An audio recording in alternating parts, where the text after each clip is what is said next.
There is a particular formula that occurs when we're talking about these probabilities, and we call this the product rule of probability. If we're trying to find the probability of the intersection of two events, we can take the probability of one of the events times the probability of the second event given the first event. So think of this as maybe you could say the probability of rolling two sixes.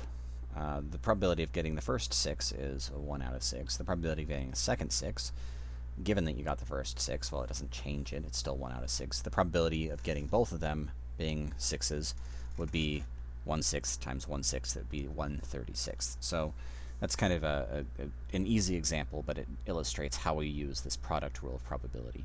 And we can find the probability of an intersection by taking the probability of the first event times the probability of the second given the first event. So let's look at this particular example.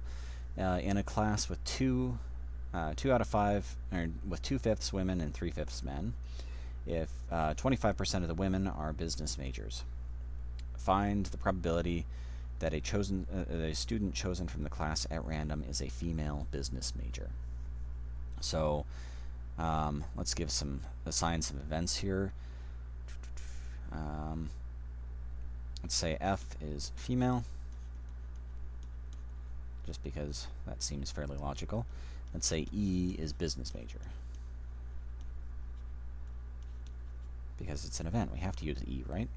I mean, you could use B, I suppose. There's nothing saying we have to use E and F, but that's what I'm using here.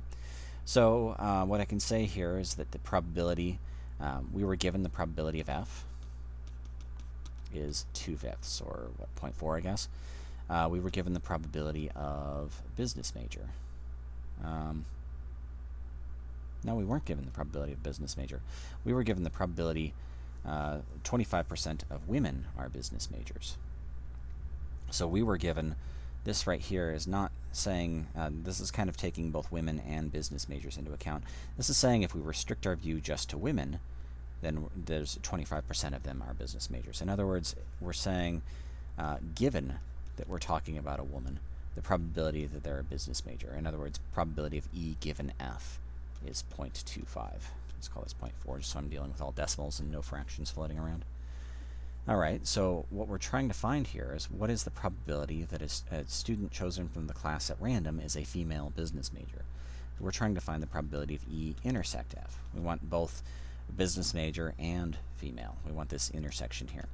So fortunately, the product rule, or we're given exactly what we need to use the product rule. This is the probability of F times the probability of E given F. If I multiply those two things together, 0.4 times 0.25, we get 0.1. Let me write that out. 0.4 times 0.25 equals 0.1. So that means if you choose a student, a person, at random from this class, there's a 10% chance that that person is a female business major.